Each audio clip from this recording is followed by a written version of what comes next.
Antônio Lemos assumiu a intendência numa época em que a República, recém-instalada no país, prometia desenvolver grandiosos planos de obras públicas e de embelezamento das cidades brasileiras. Ele participou de uma onda geral de modernização das cidades, que era um movimento que tinha na Europa, que teve aqui no Pará com Antônio Lemos e com o prefeito Pereira Passos no Rio de Janeiro. Então houve assim um movimento de estruturação das cidades, né, a partir de modelos europeus, principalmente o modelo francês. Daí porque a Praça Batista Campos é réplica do Bois de Boulogne, é uma réplica tropical de Paris e tal. Então ele de fato tinha uma perspectiva muito ampla. Ele estava pensando um século na frente. A cidade que está no coração de cada belenense, do sujeito que vive na cidade, é a cidade do Antônio Lemos. E eu imagino que dos políticos também, porque os políticos aparecem na televisão na época da eleição, podem ser de esquerda, de direita, de centro, eles sempre têm o mito do Antônio Lemos por trás, querem como que ser igual ao Antônio Lemos. A fase áurea da borracha deu condições financeiras a Lemos de dar início ao seu plano de revitalização e embelezamento da cidade de Belém. Ele estruturou Belém, né? A estrutura mais atualizada, que você pode dizer até hoje de Belém, foi feita no período dele. Agora não é porque ele era um mágico, é porque ele tinha, ao lado de um bom gosto, de uma boa perspectiva administrativa, ele tinha muito dinheiro. Nós estávamos no ciclo da borracha, onde o produto mais escasso, básico para a indústria automobilística, a indústria hospitalar, etc., a indústria do artefato doméstico, era a Amazônia a única produtora mundial. Então foi o dinheiro da borracha, mais o bom gosto e o tino administrativo do Antônio Lemos que fizeram o sucesso da sua vida administrativa. O Lemos tratou da cidade. Ele queria grandes avenidas, grandes bosques, praças modernas. Então ele foi mexendo ponto por ponto. Ele não gostava, por exemplo, da cidade velha. Uma das coisas que o Lemos queria era acabar com aqueles prédios antigos. Aqueles prédios do século XVII, XVIII, XIX. Ele queria transformar numa grande capital europeia para os padrões do século XIX. Então, ele, por exemplo, foi um sujeito que quis demolir o convento dos mercedários.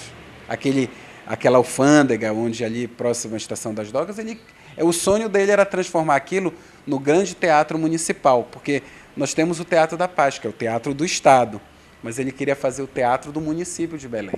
Apesar de ter estudado até o equivalente ao ensino médio nos dias de hoje, Antônio Lemos tinha uma grande visão política. Autodidata, o intendente era ligado à cultura europeia e cultuava o refinamento e os bons modos. Claro que existiam pessoas que tinham formação bem mais extensa que não chegaram onde ele chegou. Eu acredito isso, que a formação jornalística, a vontade de se atualizar, a capacidade de se manter atualizado, fizeram com que ele suprisse essa falha, né, na questão de formação específica. E criar o Bosque Rodrigues Alves, por exemplo, pensando no ambiente, no meio ambiente, em ruas largas, bem traçadas, como o bairro do Marco.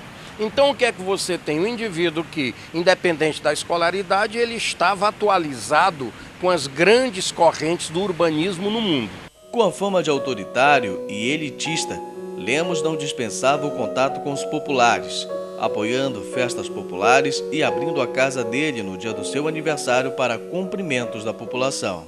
Ele era um sujeito assim bastante visionário. Os aniversários deles eram comemorados com muita pompa, com banda de música, aí o trem tinha um vagão próprio para ele ir para a estrada, os balneários. Nas comemorações do aniversário dele, se ele fosse receber as pessoas da Santa Casa, ele recebia vestido com o hábito da Santa Casa. E saindo aquele, se entrasse o Corpo de Bombeiros, ele estaria vestido com o uniforme do Corpo de Bombeiros. Saindo aquilo, virasse outro grupo, ele estaria vestido com o hábito franciscano, se fosse alguém do grupo da Santa Casa, sei lá, de outro lugar, da Ordem de São Francisco. Ele estava vestido com a roupa daquela congregação ou daquele grupo que ele iria receber. Então, se vê que ele era uma pessoa que tinha uma habilidade de manejo político que é raríssima. e que ele soube aproveitar muito bem. Havia uma coisa que era também muito comum na época. Havia os emissários da prefeitura que iam até o cidadão. Então, eles faziam censos, mas visitavam e diziam, olha, você vai ter que... Vamos plantar uma mangueira na frente da sua casa. Você vai ter que manter essa mangueira. Ela vai ser plantada por isso, por isso, por isso. Não chegava assim do nada e inventava. Quer dizer, havia um discurso realmente civilizatório.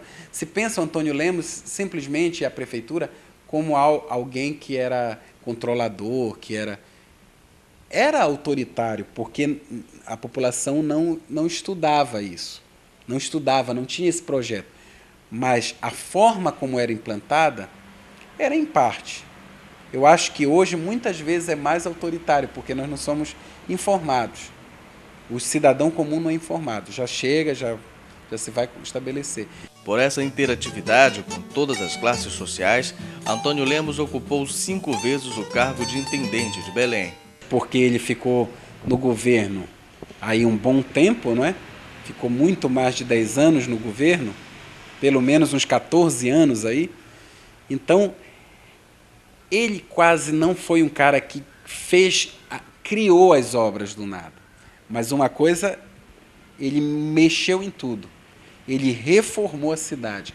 Ele foi o sujeito que transformou a cidade de Belém numa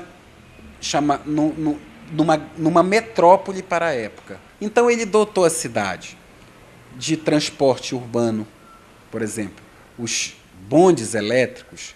Belém foi uma das primeiras cidades a ter bonde elétrico. Belém e Recife. O nome bonde vem do concessionário, que se chamava James Bond. Parece o nome do 007, é o mesmo nome, James Bond. E ele era o concessionário, que era o concessionário de Belém e o concessionário do Recife. Muito antes do bonde ser colocado em São Paulo e no Rio de Janeiro, o bonde elétrico. Belém já tinha. Energia elétrica, telefone. Veja no próximo bloco como Antônio Lemos transformou a cidade de Belém. Ele queria moldar o morador da cidade de Belém para que ele vivesse numa cidade como Paris, como Londres.